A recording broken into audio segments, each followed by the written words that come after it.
What's going on, team? This is going to be a bit of a different video.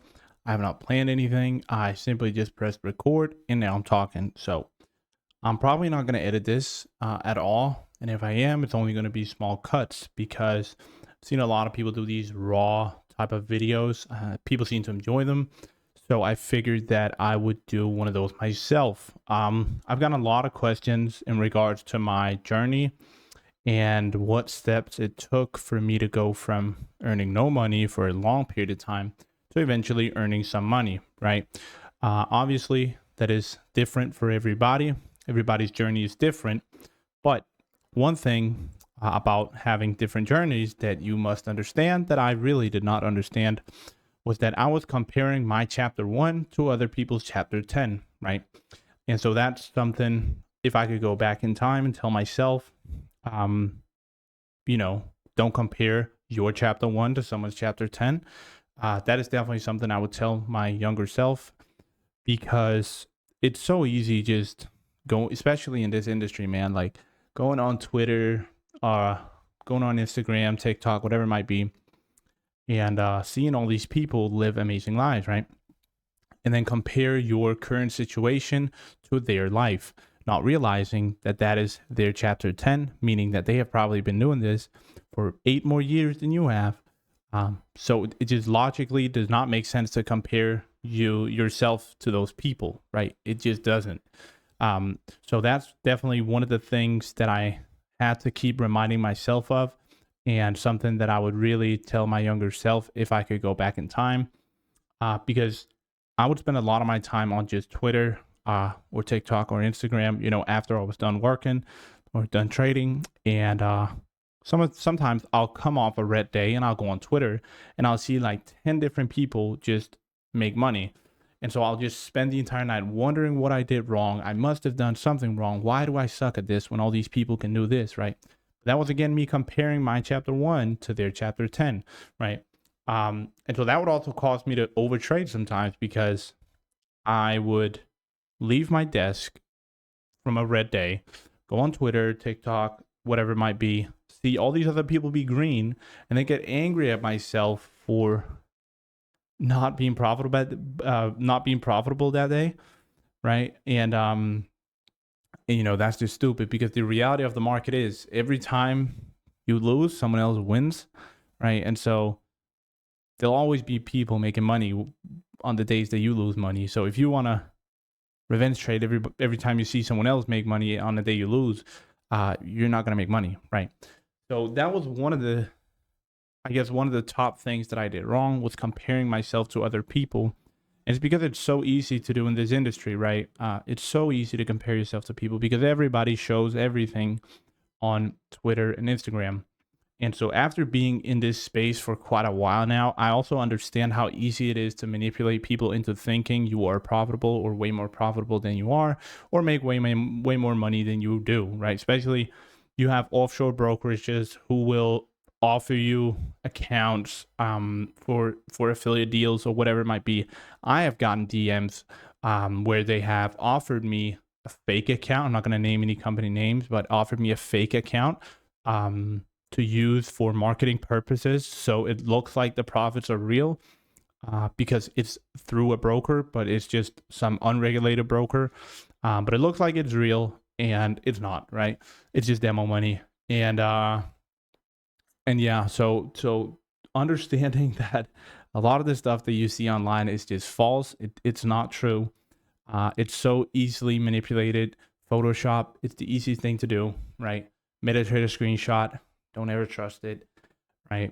Yeah, I could literally open up a paper account and I could post a 1 to 10 R trade with entry, stop loss, and take profit on my Twitter, every single day, because I can open a demo account, go for 1 to 10. If it fails, I can open a new demo account, go for 1 to 10 until it works, and then post that picture on Instagram or Twitter or whatever it might be, right? And so that's one of the things that I also had to realize, was that the majority of the people that you see online are just lying, right? There are a few people who will actually do broker statements or log into their broker on video and actually show you the statements. And then there are people just using other people's payout certificates and using the P&L tool on TradingView to make it seem like they took a position that they did not. You know, just hindsight traders, really. It's all over Twitter. And yeah, so that was also one of the things that I really had to overcome, is realizing that it's my own journey. It doesn't matter what other people are doing, right? And realizing that nobody's actually that profitable, right? You see people on Twitter doing 10-hour trades every single day. It does not work like that, right? Obviously, that's the dumbest stuff I've ever heard in my life. So yeah, understanding that everything is easily manipulated, especially if you got a little bit of following. You'll have prop firms and brokers and whatnot that will literally give you fake accounts or fake payout certificates or whatever it might be, just to market their services. And I have gotten offers of, so I know it's true, right? People have offered me this. So do not compare yourself to anyone. First of all, because again, you don't know what chapter they're in. Second of all, you have no idea if they're faking what they're doing or not. And that's also one of the things I hate so much about this industry as a whole, is just the lack of transparency and honesty is honestly insane. But it's just because the barrier to entry in this business is so low, right? You literally need, when Apex has a sale, you need $16 to buy a funded account. That's not a high barrier to entry, right? So it's filled with people who don't actually want to go through what they have to go through in order to make money. And so it's just easier to manipulate and fake everything and then take you guys' money as course money or Telegram money, whatever it might be, right? Signal money, because that's easier. That's the easiest way to make money here. And it truly is, right? Gain a following by using an offshore broker who gave you a fake account. Use those profits to gain a following. Use that following to buy your signal services. And what a lot of these people do is they put up a signal group and then they copy and paste someone else's signals into their own signal group. Yeah, you know, so a lot of these influencer traders, right? They don't even trade themselves. They're just liars, really. I'm not naming any names, by the way. So, but yeah, that's one of the things. And I guess in terms of technicals, I guess one thing that I really had to understand was the rules of the companies that I was working with, you know, prop firms, because I remember having a lot of trouble passing these futures Apex evaluation accounts in the beginning. And that was because the unrealized drawdown rule, and with futures firm, you have trailing drawdown and stuff. So I managed my risk a bit different. For example, once I lowered my risk to reward, I saw significant success, right? It became much easier for me to gain confidence in my own trades. It also became easier to handle the unrealized drawdown that obviously some of these firms come with. So I would say lowering my risk to reward, right? You don't need to have a 1 to 10 hour trade. Realistically, you need 2 2-hour trades a month, right? That's 4%.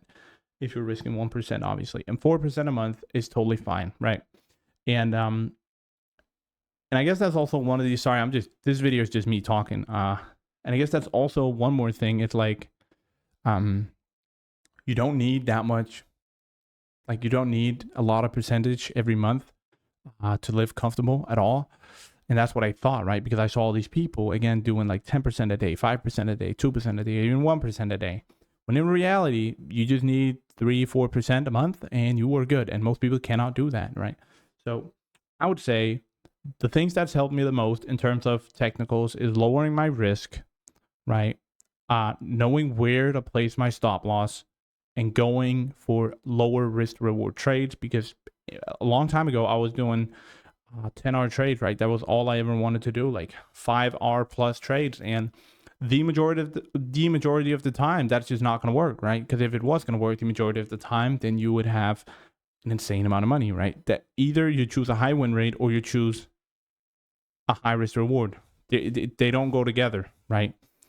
So I guess that is also something that I have to find out with myself. Like, what mentally am I comfortable with? Is it a high win rate or is it a risk reward? And I just found that mentally for me, it's easier to have a higher win rate than a higher risk to reward. And that is a subjective thing, right? It's different from person to person. And that's something that you have to figure out yourself. But I remember when I found out that a higher win rate for me and a lower risk to reward was the better option for me, mentally, it became way easier, right? So my trades are typically 1 to 5 to 2 hour now, sometimes even just 1 hour. And that's really helped me out a lot. And yeah, I guess most people don't understand that it takes a long time, right? No matter how many technicals you learn, or no matter how much, like how many psychology books you read, or how much you work, really, it doesn't matter. What matters is how long you look at the charts go up and down, right? Because a lot of my good trades are just sort of a gut feeling, because I've seen it happen so many times, because I've looked at the charts for so long.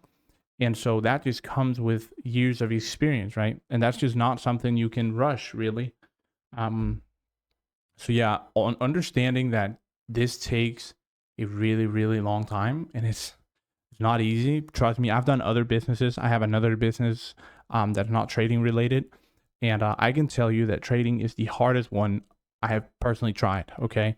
So understanding that it's hard and it is going to take a really, really long time for you to be consistently profitable is also very, very key, right? I would say give it at least 3 years of hard work and dedication before you even consider calling it quit, right? Because that's what this business takes. And in reality, that's what most businesses take. Like, I remember, like, a quick Google search will tell you that most companies are not even profitable for the first 2 years, right? So it takes a regular company 2 to 3 years to become profitable. So it makes you think that this business, who in my personal opinion is way harder than the other businesses, what makes you think you can become profitable in a year doing that, right? It just does not make sense. And so, yeah, give it time, right? Give it time. I would say at least 3 years. It took me about 2 years of just consistently losing money and being tired of breaking my rules, right? That's another thing. Realistically, all you have to do in this business is find something that has an edge, right? Back test it so you know that through maybe 2 or 3 years, this has an edge over the market. And then you repeat that. And you just don't change a single thing. Every time it appears, you trade it. That's literally all you have to do, right? But then people obviously start over trading when they lose, even though they should trust their system because you have back tested it, right? So yeah, it's a combination of technicals and mental. Obviously, you know that, but like, to break it down, it's really simple. Find something that has an edge, do it over and over again, and don't stop, even during the bad periods. Okay, that's also something people don't understand. Like, me included, when I was younger, is like, how do you, like, losing streaks are so normal. You can look at a graph of the hedge fund's P&L. Like, take any hedge fund in the world and look at their P&L through 3 years, right? Or just 1 year. They will have periods of drawdown, okay? And hedge funds, the way that they trade, they're not going to be able to pass prop firm accounts because they are going to go into drawdown, right? And they would have blown so many prop accounts, but they are growing their live accounts, right? Because the people who have successful hedge funds do trust their system, okay?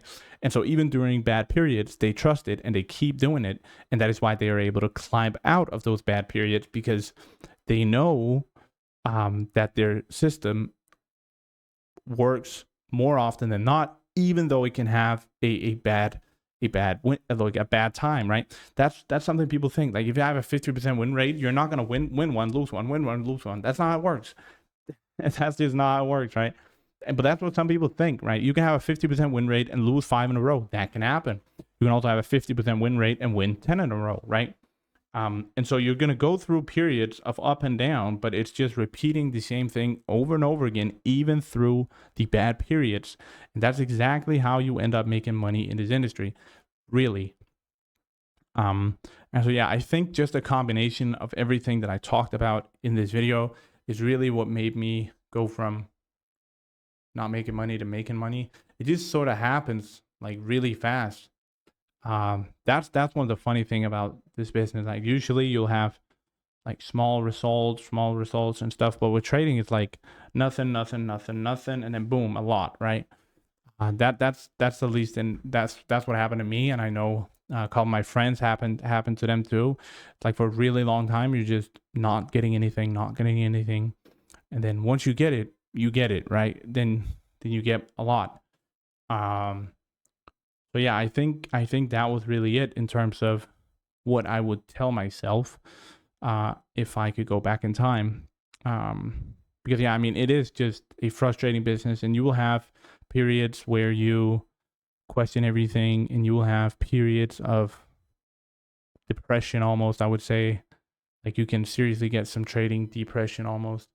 But yeah, the important thing to remember is that you literally will not lose until you quit. That's it, right? And the worst thing that could happen by pursuing it is that you end up in the exact same spot where you started, which is not that bad, right? So whatever you do, just don't quit. You'll be fine, right? Yeah, so thank you for watching. Hope you enjoyed this sort of raw video. I don't think I'm gonna edit this at all. Just to sort of make it feel like, yeah, like a FaceTime almost, right? And I've been watching these raw videos myself, and I do enjoy them. And it's easier to drop some sauce in videos like this because, yeah, you're just talking from the heart, you know? So, yeah, thank you for watching, and I will see you in the next video.